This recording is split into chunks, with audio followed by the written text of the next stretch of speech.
Hello, my name is Dan Skipallen, and this is my review of Atomic Blonde.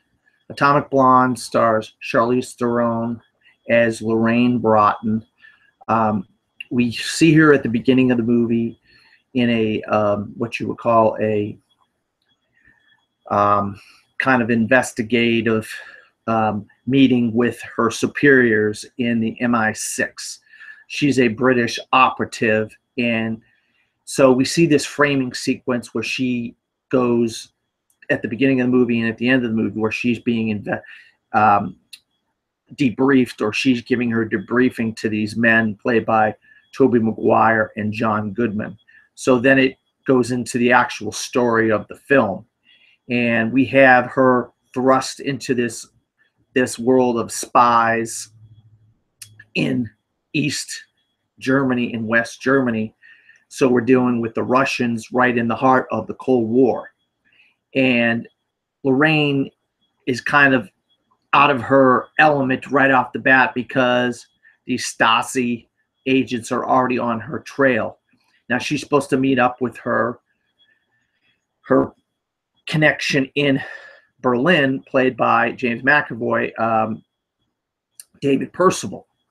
Now he's got his own agenda because they're trying to find this dossier of spies that these Russian Stasi agents could leak out to the public, and then all these men and women are in danger. So we have this cat and mouse game with her and David Percival, played by James McAvoy, and then also the Stasi agents played by the Russians, and all these different Russian foreign actors. I can't name all their names, but there's a bunch of them, and a lot of them are out to get her. So this film has a lot of action, and we also meet a photographer slash French agent played by Sophia Boutella, who's called Delphine. Now she plays two roles in this film in a way. She plays this kind of a love interest to Lorraine, and she tries to help Lorraine, but also she's got her kind of photographer where she's taking pictures and sending them off to different people to let them know what's going on. So she's kind of like a French agent on the ground mixed in with this whole Berlin thing going on. And also we have what's the Cold War going on, the fall of the Berlin Wall. So we have a lot of crazy stuff going on. And the Cold War is still in the mid to late 80s, is kind of starting to peter out. But some of these guys are like, oh man, this will really get us going if we can get this dossier of secret agents for MI6. And of course, you know, a lot of action in this film. I mean, some of the best action. And this is directed by David Leitch, one of the directors of the Bruce Willis film with oh God, I mean, you can, in Keanu Reeves' film last year, and they had the sequel this year. Of course, right off the top of my head, I'm drawing a blank for the name of the film right now. It's driving me nuts. So you're gonna probably give me a lot of hell for forgetting the name of the film.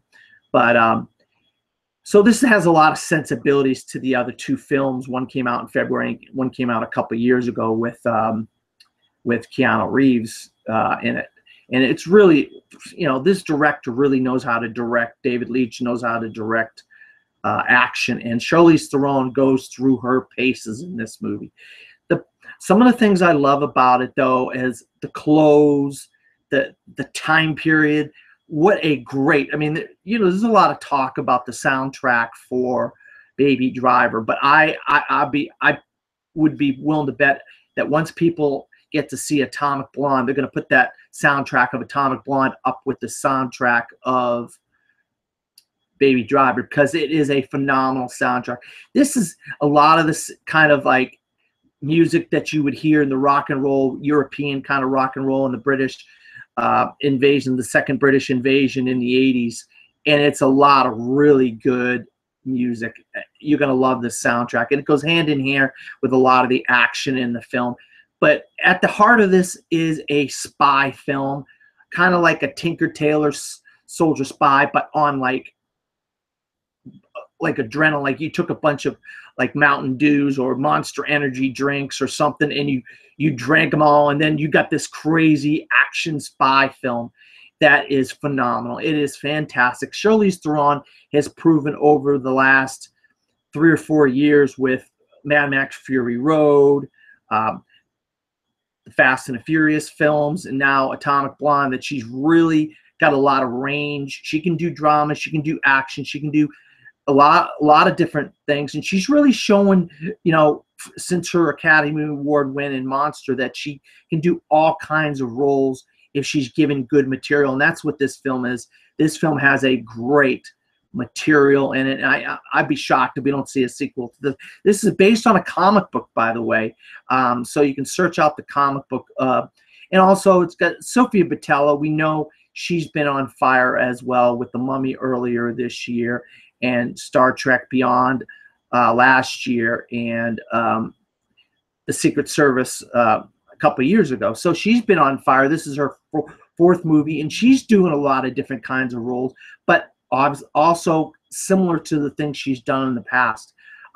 You gotta love to see people like John Goodman and Tobey Maguire, and of course, you know, James McAvoy isn't necessarily in the best good guy role. We see him play good guys in the past, but we've also seen him play bad guys in Split. He has a split personality of like 23 people in Split. So this is a really fantastic film, one of the better films of the year so far. It doesn't come out for another week, so this is an early review. But if you like those kind of action movies in these kind of movies, but this time you get one of our best action females, and that's Charlize Theron as Lorraine, you're going to love this film. It has a great story to it. It's set in the 80s, and it's got a great soundtrack, and it's got a lot of action. So I highly recommend Atomic Blonde, and I give Atomic Blonde a big see it. This is Skip, and this has been my review of Atomic Blonde from the Best Damn Movie Show.